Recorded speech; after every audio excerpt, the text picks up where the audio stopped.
आप देख रहे हैं अपना बिहार और आपके साथ मैं हूं विवेक। और सबसे पहले खगड़िया से खबर है, जहां बिजली के ट्रांसफार्मर में आग लग गई और पास की बाइक रिपेयरिंग शॉप को अपनी चपेट में ले लिया। मौके पर फायर ब्रिगेड की टीम पहुंची और आग बुझाने का प्रयास शुरू किया गया। खगड़िया से ये तस्वीरें हम आपको दिखा रहे हैं। आग लगने के बाद अफरा तफरी का माहौल। हालांकि स्थानीय लोगों की हिम्मत नहीं हुई कि जो आग लगी हुई थी ट्रांसफार्मर में उसे बुझाने के लिए कोई प्रयास किया जाए। और उसके ठीक बगल में आप देख पा रहे होंगे कि बाइक रिपेयरिंग की एक दुकान है, उसे भी आग ने अपनी चपेट में ले लिया है। आग लगने से अफरा तफरी का माहौल। हालांकि फायर ब्रिगेड की गाड़ी को बुलाया गया, लेकिन उस फायर ब्रिगेड की गाड़ी में पानी नहीं था। बाद में दूसरी गाड़ी को बुलाना पड़ा, तब जाकर इस आग पर काबू पाया गया। ये तस्वीरें हम आपको दिखा रहे हैं कि कहीं आग लग जाती है और उसके बाद किस तरह से अफरा तफरी। जब फायर ब्रिगेड की गाड़ी पहुंचती है तो वो सिंबॉलिक होती है, सांकेतिक होती है, जिसके अंदर पानी नहीं होता। फिर दूसरी गाड़ी को बुलाया जाता है। तो एक तरफ लापरवाही है और दूसरी तरफ जो आग लगी, स्थानीय लोग हुआ हंगामा करते रहे, लेकिन तब तक सब कुछ जलकर बर्बाद हो चुका था।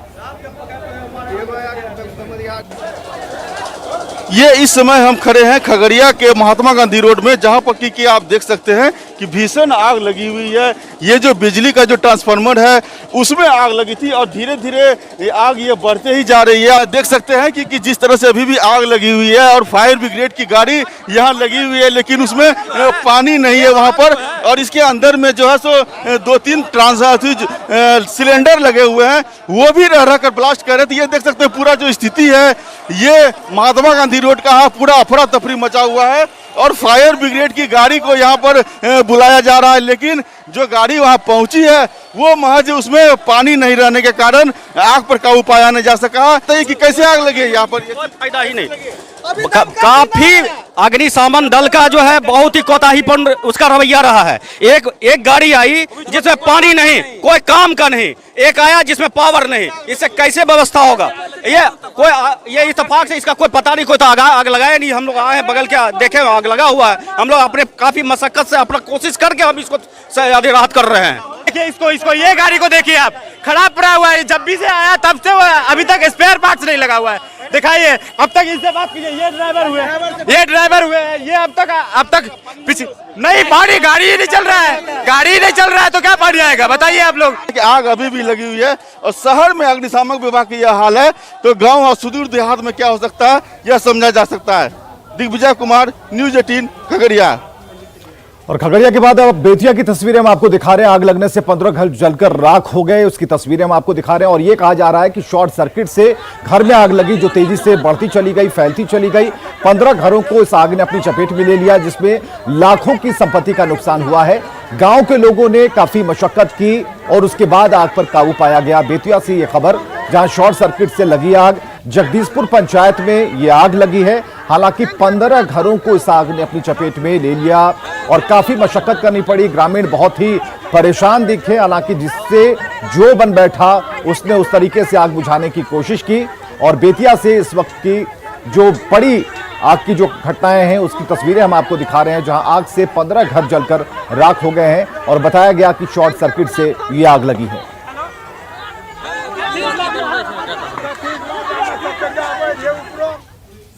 और अब देखते हैं वो खबर जो सबके लिए राहत वाली है।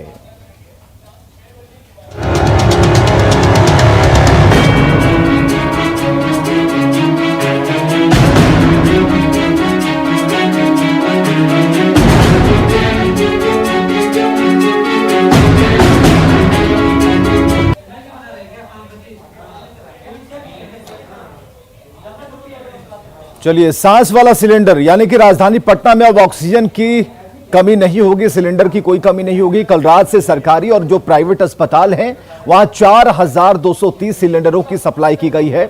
और न्यूज़ 18 की टीम ने यह पता करने की कोशिश की कि ऑक्सीजन सप्लाई को लेकर जो जारी सरकारी निर्देश है राजधानी में क्या उसका पालन हो रहा है और क्या हाल है। सरकार की लाख कोशिशों के बावजूद ऑक्सीजन सिलेंडर की सप्लाई पटना के अस्पतालों में सही से नहीं हो सकी है। ऑक्सीजन सिलेंडर की कालाबाजारी न हो सके और जरूरत के अनुसार अस्पतालों को ऑक्सीजन सिलेंडर मुहैया हो, इसके लिए जिला प्रशासन की ओर से सभी ऑक्सीजन सिलेंडर रिफिलिंग फैक्ट्री में मजिस्ट्रेट की तैनाती कर दी गई है। पटना की सिपारा स्थित जब ऑक्सीजन सिलेंडर रिफिलिंग फैक्ट्री में जब न्यूज 18 की टीम पहुंची तो पता चला कि लिक्विड ऑक्सीजन मौजूद होने पर यहां दिन भर में 1600 से 1700 ऑक्सीजन सिलेंडर भरे जाते हैं और यदि लिक्विड ऑक्सीजन नहीं हो तो सिर्फ 600 से 700 सिलेंडर ही भरे जा सकते हैं। सरकार के लाख प्रयास के बावजूद पटना में ऑक्सीजन सिलेंडर की सप्लाई ठीक ढंग से नहीं हो पाई है। पटना के सिपारा स्थित उषा एयर कंपनी जहां पर ऑक्सीजन सिलेंडर भरा जाता है, हम यहां मौजूद हैं। यहां की हम तस्वीरों को दिखा रहे हैं कि किस तरीके से यहां 24 घंटे जहां पर टेक्नीशियन हैं, मजदूर हैं, वो लगातार काम कर रहे हैं। हर एक ऑक्सीजन सिलेंडर जहां पर भी सप्लाई हो रही है वहां सरकार ने मजिस्ट्रेट की तैनाती कर दी है। यहाँ पर भी मजिस्ट्रेट हमारे साथ मौजूद हैं। सर, यहाँ से कितना सप्लाई डेली हो पा रहा है अभी? देखिए कि मैंने कल हमारा जिला पदाधिकारी महोदय के अथक प्रयास से हमको शाम में एक और लिक्विड टैंकर मिल गया, बोकारो से आया। उसके बाद से जो इसका क्षमता घंटा में 30 सिलेंडर लगभग था, वो अभी करीब 70 सिलेंडर हम लोग घंटे में निकाल रहे हैं। घंटा में 70 सिलेंडर हम लोग अभी निकाल रहे हैं लगभग। तो उस हिसाब से करीब 1600 सिलेंडर जो है 24 घंटे में 1600 से 1700 सिलेंडर 24 घंटे में निकलने की संभावना।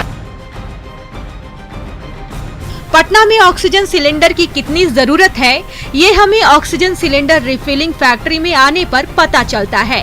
फैक्ट्री के बाहर लोगों की भीड़ बताने के लिए काफी है कि ऑक्सीजन को लेकर किस तरह हाहाकार मचा हुआ है। सेना के अस्पताल, प्राइवेट नर्सिंग होम और आम लोग एक ऑक्सीजन सिलेंडर के लिए फैक्ट्री के बाहर घंटों कड़ी धूप में इंतजार कर रहे हैं। पटना के करबिगहिया से आई अनीता कुमारी का कहना है कि पिछले 3 साल से उनके पति ऑक्सीजन पर हैं, लेकिन कोरोना के चलते पिछले कई दिनों से उन्हें ऑक्सीजन सिलेंडर नहीं मिल पा रहा। ऑक्सीजन का बहुत किल्लत है। अभी पिछले 3 दिन से तो हमको ऑक्सीजन का उपलब्धता नहीं हो पाया है। आज बुलाया गया है, आज देंगे।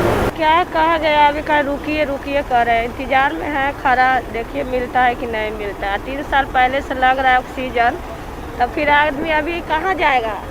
3 साल पहले से लग रहा है ऑक्सीजन, उसके प्राइवेट से ही लग रहा था, घर पर लगा हुआ रहता है। अभी नहीं दे रहे तो हम लोग कहाँ से लगाएंगे? भीड़ है, ये भीड़ कहीं न कहीं बता रही है कि किस कदर ऑक्सीजन सिलेंडर की डिमांड लगातार पटना में बढ़ते जा रही है।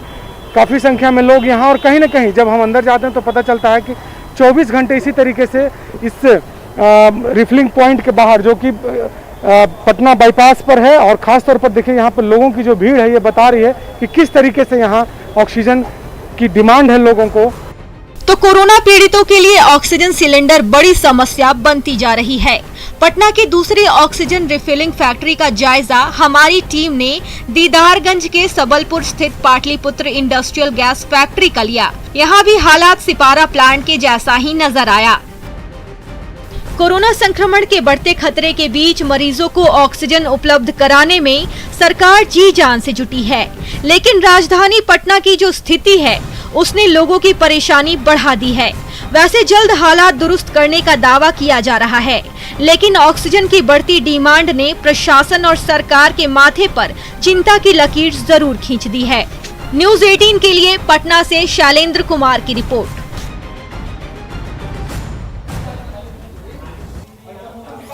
तो कोरोना से बिगड़ते हालात में जहां लोगों ने अस्पतालों में बेड और ऑक्सीजन मिलने में मुश्किलें आज जो आ रही हैं उसकी शिकायत कर रहे हैं, और ऐसे में कुछ लोग ऐसे भी हैं जो आगे बढ़कर ना सिर्फ जरूरतमंदों की मदद कर रहे हैं बल्कि फ्री में ऑक्सीजन की सप्लाई कर रहे हैं। राजधानी पटना के कैसे ही शख्स तक पहुंची न्यूज 18 की टीम, और आप भी मिलिए ऐसे कोरोना को मात देने में मदद करने वाले इस जांबाज से।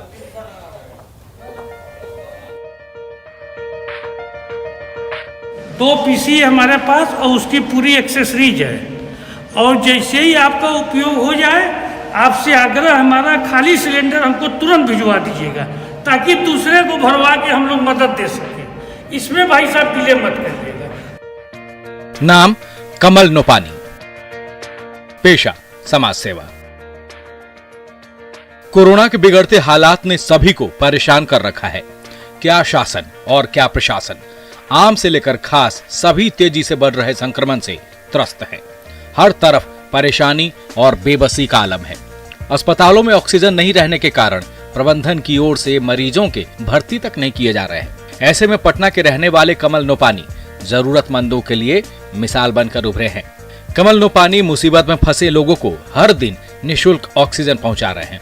समाज सेवा के तहत अक्सर लोगों की मदद करने वाले कमल नोपानी हर वक्त इमरजेंसी सर्विस के लिए तैयार रहते हैं।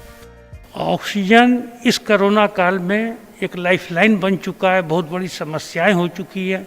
जिस ढंग से लोगों के ऑक्सीजन लेवल कम हो रहे हैं तो इसकी आवश्यकता दिखी।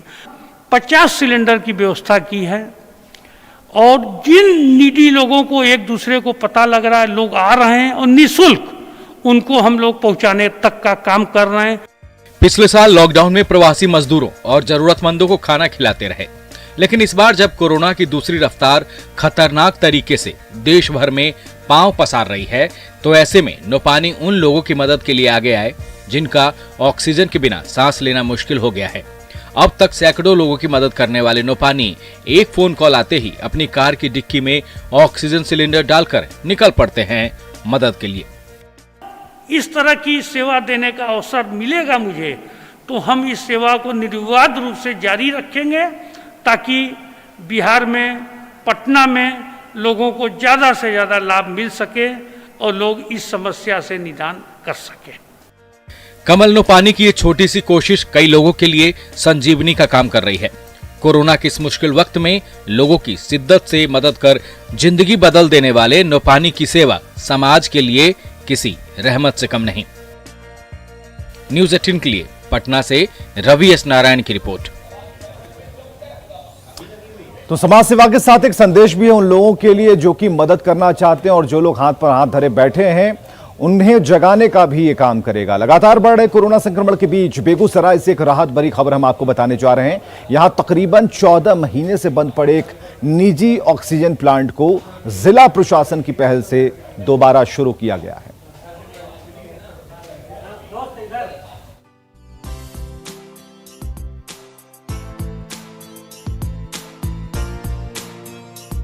कोरोना और संक्रमण के बढ़ते दौर के बीच बेगूसराय से सुकून देने वाली खबर है, क्योंकि जिले के सदर अनुमंडल स्थित देवना औद्योगिक क्षेत्र में सोनी इंटरप्राइजेज नाम का जो ऑक्सीजन प्लांट पिछले साल भर से ज्यादा वक्त से बंद पड़ा था, उसे जिला प्रशासन की पहल पर दोबारा चालू कर दिया गया।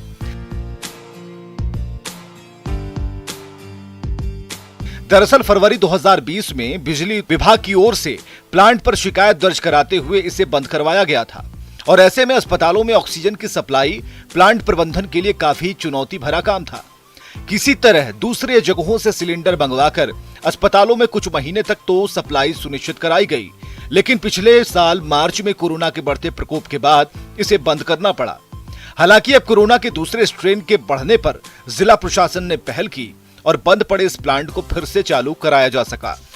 पिछले साल फरवरी में हमारा बिजली की समस्या के वजह से बंद हो गई थी और अभी कोरोना महामारी की मद्देनज़र हमारे डीएम साहब बेगूसराय के इनके प्रयास से आज हमारी फैक्ट्री पुनः फिर चालू हो गई है, जिसका लाभ ये पूरे जिले वासियों को मिल रहा है। और इसके साथ साथ यहाँ जितने भी बगल के हैं जिला, जैसे दरभंगा हुआ, समस्तीपुर हुआ और यहाँ तक कि पटना और खगड़िया से भी गाड़ी आ रही है।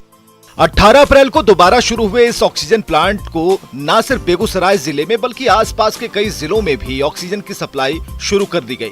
सबसे बड़ी बात तो ये कि बिहार में ये ऐसा तीसरे जिले का प्लांट है जहां ऑक्सीजन नाइट्रोजन के निर्माण में किसी भी केमिकल का प्रयोग नहीं होता। हमारे फैक्ट्री में किसी तरह का कोई भी केमिकल का यूज नहीं किया जाता। ये पूरे बिहार में 3 ही जगह है, पटना में 3 फैक्ट्री है और एक मुजफ्फरपुर और एक ये बेगूसराय। ये फुली ऑटोमेटिक मशीन है। ये सिर्फ ऑक्सीजन और नाइट्रोजन ही इस मशीन से निकाला जाता है। जरूरत पड़ने पर नाइट्रोजन, नहीं तो सिर्फ ऑक्सीजन निकलता ही रहता है। जाहिर तौर पर इस निजी ऑक्सीजन प्लांट के शुरू होने से ऑक्सीजन की आपूर्ति भी कई अस्पतालों में हो रही है और इससे कोविड के मरीजों को खासकर काफी फायदा पहुंच रहा है, क्योंकि ऑक्सीजन के बढ़ते डिमांड ने जहां प्रशासन के लिए परेशानी बढ़ा दी है, ऐसे में इस प्लांट से उन मरीजों को फायदा पहुंचने वाला है जो सांस की आस में उम्मीदें छोड़ चुके थे। न्यूज़ 18 के लिए बेगूसराय से संतोष कुमार की रिपोर्ट। तो समझिए कि आपको सांसों को ऑक्सीजन देने के लिए सरकार ने कितना और कितने तरीके से एक अच्छी मुकम्मल व्यवस्था की है, तैयारी की है। ऑक्सीजन की सप्लाई में दिक्कत ना हो इसके लिए सरकार पूरी तरह से अलर्ट मोड में है। और बिहार में 14 स्थानीय प्लांट से ऑक्सीजन की आपूर्ति की जा रही है। इसके अलावा 14 प्लांट में सातों दिन 24 घंटे यानी 24/7 उत्पादन जारी है। उत्पादन को लेकर सप्लाई की मॉनिटरिंग जो है वो सरकारी स्तर पर हो रही है, निगाह रखी जा रही है और आपूर्तिकर्ता को 90% ऑक्सीजन सिलेंडर अस्पतालों को मुहैया कराने का निर्देश भी जारी किया गया है। ऑक्सीजन आपूर्ति की मॉनिटरिंग खुद मजिस्ट्रेट कर रहे हैं और लिक्विड की उपलब्धता को लेकर सरकार पूरी तरीके से अलर्ट है। तो ऑक्सीजन का सिस्टम हम आपको समझा रहे थे। इसके आगे बढ़ते हैं। मुजफ्फरपुर में भी प्राइवेट अस्पतालों में ऑक्सीजन की पूरी सप्लाई नहीं हो पा रही। हालांकि यहां पे रिफिलिंग प्लांट में 24 घंटे काम चल रहा है। लिक्विड टैंक भी चालू कर दिया गया है जिससे 300 अतिरिक्त सिलेंडर की आपूर्ति हो रही है। जिला प्रशासन के आदेश पर फैक्ट्री को ऑक्सीजन की सप्लाई रोकी गई है। कोरोना से संक्रमित लोगों का इलाज के लिए पूरे राज्य में ऑक्सीजन की ज़रूरत है और राज्य भर से खबरें ऑक्सीजन की किल्लत की आ रही है। तो ऐसे में हम मुजफ्फरपुर में पहुंचे हैं एक प्लांट में। आप देखिए यह मुजफ्फरपुर का एकमात्र प्लांट है जहां की ऑक्सीजन का उत्पादन हो रहा है और आप देखिए कि कितनी बड़ी तादाद में ये सारे सिलेंडर्स हैं जिसमें कि ऑक्सीजन तैयार करके भरे जा रहे हैं। और आप यहाँ देख सकते हैं कि 24 घंटे अलग अलग शिफ्ट में यहाँ काम चल रहा है और ज़्यादा से ज़्यादा उत्पादन यहाँ किया जा रहा है ताकि ऑक्सीजन की ज़रूरत को पूरा किया जा सके। ये मुजफ्फरपुर के बेला इंडस्ट्रियल एरिया में स्थित यहाँ का एकमात्र ऑक्सीजन प्लांट है जो मुजफ्फरपुर को आपूर्ति दे रहा है। उसके अलावे भी कई जिलों में ऑक्सीजन की आपूर्ति यहाँ से की जा रही है और ज़िला प्रशासन ने कहा है कि यहाँ जो ऑक्सीजन का उत्पादन होगा ज़िले की जो आवश्यकता होगी और उसकी प्रायोरिटी रहेगी। तो इसके यहाँ के प्रबंधक हैं, क्या कैसे हो रहा है आजकल? तो बड़ी ज़रूरत है इसकी। पूरा कर रहे हैं हम लोग जहाँ तक। कैसे काम करवा रहे हैं? तब कैसे जो हमारा मेडिकल कॉलेज का सप्लाई है या जो प्राइवेट अस्पताल है वहाँ जो है केवल अभी मेडिकल में ही गैस हम लोग बेच रहे हैं। कितना उत्पादन लगभग हो जाता है प्रतिदिन? मेरा मशीन का क्षमता 500 सिलेंडर प्रतिदिन का है जी। और ऑक्सीजन का जो एक लिक्विड का टैंक लगा है उसका क्षमता 300 साढ़े 300 तक का है जी। तो उसके लिक्विड के उपलब्धता पर निर्भर है। तो जैसा कि जिला प्रशासन ने दावा किया है कि मुजफ्फरपुर में ऑक्सीजन की किसी तरीके से दिक्कत किल्लत नहीं है और इस प्लांट को देखने से लगता है कि बड़े युद्ध स्तर पर यहाँ ऑक्सीजन का तैयारी की जा रही है और मुजफ्फरपुर के अलावा आसपास के ज़िलों में भी उसे सप्लाई किया जा रहा है। प्रायोरिटी हमेशा मुजफ्फरपुर है, जैसा जिला प्रशासन का निर्देश है उसका भी पालन हो रहा है। सुधीर कुमार, न्यूज़ 18 मुजफ्फरपुर। तो बिहार में कोरोना के बढ़ते संक्रमण को रोकने के लिए पूरे राज्य में नाइट कर्फ्यू लगाया गया जो रात 9 बजे से लेकर सुबह के 5 बजे तक है। सोमवार की रात नाइट कर्फ्यू की पहली रात थी। तो पटना में कैसी थी नाइट कर्फ्यू की पहली रात, रिपोर्ट देखिए।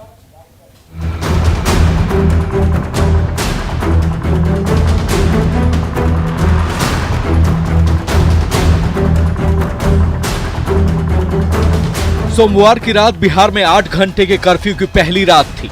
लिहाजा राजधानी पटना की सड़कों पर लोगों की समझदारी देखने और सरकार के आदेशों का पालन कराने के लिए डीएम, एसएसपी समेत तमाम आला अधिकारी सड़कों पर उतरे और लोगों को समझाने के साथ साथ चेतावनी और फाइन भी लगाते दिखे।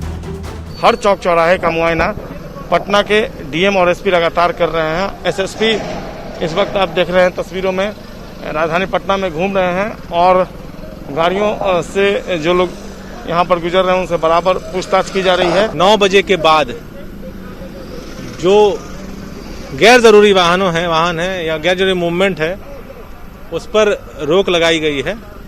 इसमें एक बात उल्लेखनीय है कि बस स्टैंड चालू है, स्टेशन चालू है, एयरपोर्ट चालू है। इस वजह से कुछ आपको रात में कमर्शियल व्हीकल्स, ऑटो, टेम्पो दिख सकता है।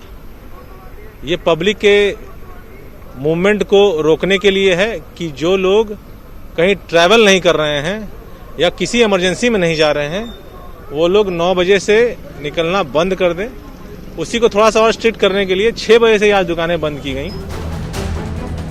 डाक बंगला चौराहा पर मीडिया के कैमरे में कैद बीजेपी के विधान पार्षद पत्रकारों पर ही झल्लाने लगे। देखिए नवल किशोर यादव जी हैं वो भी निकले हुए हैं। नवल किशोर यादव जी भी निकले हैं रात 9 बजे। खींचो, वहाँ कोई जा रहे हैं, स्टेशन जा रहे हैं, कोई जा रहे हैं, किसी को छोड़ने जा रहे हैं, जा रहे पीएम से जा रहे, कोई बीमार। तू ही लोग ज्यादा बाजार खराब। तो बिल्कुल देखिए, नवल किशोर यादव हैं, वो बता रहे हैं कि पीएमसीएच जा रहे हैं और वो बता रहे हैं कि मीडिया ही ज्यादा जो है वो बाजार खराब कर रही है। जनप्रतिनिधि हैं, उन्हें भी समझना चाहिए कि किस तरीके से कानून है उसका पालन करना जरूरी है, लेकिन उनके पास अपने अब तर्क हैं। मीडिया पर झल्लाने से कुछ नहीं होगा, उनकी भी रिस्पॉन्सिबिलिटी है। घड़ी की सुई जैसे जैसे आगे बढ़ती गई, नाइट कर्फ्यू तोड़ रहे लोगों के प्रति पुलिस भी सख्त होती गई। चेतावनी और जुर्माने से भी बात नहीं बनते दिख पुलिस ने गाड़ियों को जब्त करना शुरू कर दिया। जिस रात गाड़ियां जब्त होंगी उस रात आपको थाने में ही गाड़ियों को छोड़ना होगा। ये तस्वीर देखिए पटना के डाक बंगला चौराहे की है। यहाँ पर कितनी भारी संख्या में जो बाइकर्स हैं उनकी गाड़ियां जो हैं वो जब्त की गई हैं, और न केवल बाइक को जब्त किया गया है बल्कि 4 व्हीलर को भी जब्त किया जा रहा है। क्या हुआ? मेडिकल वाले को भी रोक दिया जाएगा। आपने बताया? जी मैंने तो अभी बताया है, डॉक्टर लाल पैथला आइडेंटिटी कार्ड भी दिखा रहा हूँ। ये लोग तो बोल रहे जाने ही नहीं दे रहे, 9 बजे के बाद किसी को अलाउड नहीं है। मेरे पास में भी खाना है पेशेंट का।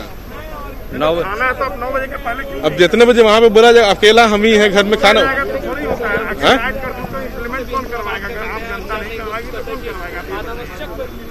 लेकिन मेरे साथ मजबूरी है सर, मैंने खुद खाना बनाया पहुँचा रहा हूँ। 7 बजे खाना बना लेते, अगर हर कोई ये मुझे नहीं पता था इतना ना। वायरस के वार से बेखबर और बेपरवाह लोगों को सबक सिखाने का ये सिलसिला हड़ताली मोड़ पर भी जारी रहा, जहां खुद पटना के डीएम ने मोर्चा संभाल रखा था। गाड़ियां जो हैं वो लगातार जब्त की जा रही हैं। भारी संख्या में पुलिस के जवान भी सड़कों पर उतरे हुए हैं, और जाहिर सी बात है कानून का उल्लंघन करना लोगों को भारी पड़ता दिख रहा है। अब जितनी भी गाड़ियां उनको जब्त की जा रही है, और खुद पटना के जिलाधिकारी हैं। इस वक्त ये हड़ताली मोड़ की तस्वीर है, काफी संख्या में जो लोग हैं वो सड़कों पर उतर रहे हैं और उन्हें पकड़ा जा रहा है। हम लोग देख रहे हैं कि 99% लोग जो हैं वो स्वेच्छा से अनुपालन कर रहे हैं नाइट कर्फ्यू का भी, और दुकान भी हम लोगों ने देखा कि शाम को स्वतः स्फूर्त था, लोगों ने बंद किया है। लोगों को समझ में आया है कि अब जो खतरा है वो बहुत ज़्यादा बढ़ गया है। लेकिन कुछ लोग हैं जो कि रात में अभी निकल रहे हैं, जिसको हम लोग देख रहे हैं जगह जगह बैरिकेडिंग करके। इसमें हम लोग ये देख रहे हैं कि कुछ तो इसेंशियल सर्विसेज के लोग हैं, उनको छोड़ा जा रहा है, और जो बिना किसी कारण के घूम रहे हैं उनको हम लोग फाइन कर रहे हैं, और उनका वाहन भी जब्त किया जा रहा है। आप देखिए तस्वीरों में जो गाड़ियां हैं वो भी सड़कों पर हैं। लोग लाख आरजू मिन्नतें करते रहे। तस्वीर देखिए, लोग अपनी तरह तरह से बहाने कर रहे हैं, लेकिन पुलिसकर्मी, पुलिस अधिकारी इस बात को मानने को तैयार नहीं है, और बहुत कम लोग ऐसे हैं जो कानून का अभी पालन नहीं कर रहे हैं। तो अब प्रशासन जो है वो लगातार सख्ती के मूड में दिख रहा है। लोग जो हैं वो पकड़े जा रहे हैं। इनसे पूछते हैं, आप रात में 9 बजे के बाद क्यों निकले? डाक बंगला चौराहा गए हुए थे। शायद लोगों के पास कुछ जवाब भी नहीं है। और ये तस्वीर है राजधानी पटना की, जहां पर इतनी भारी संख्या में गाड़ियों को जब्त किया जा रहा है। आपके लिए भी चेतावनी है कि नाइट कर्फ्यू को इम्प्लीमेंट करवाने के लिए आप सहयोग दें प्रशासन को, और रात में 9 बजे पहले अपने घरों तक पहुंच जाएं। कैमरा पर्सन दीपक के साथ संजय कुमार, न्यूज़ 18 पटना।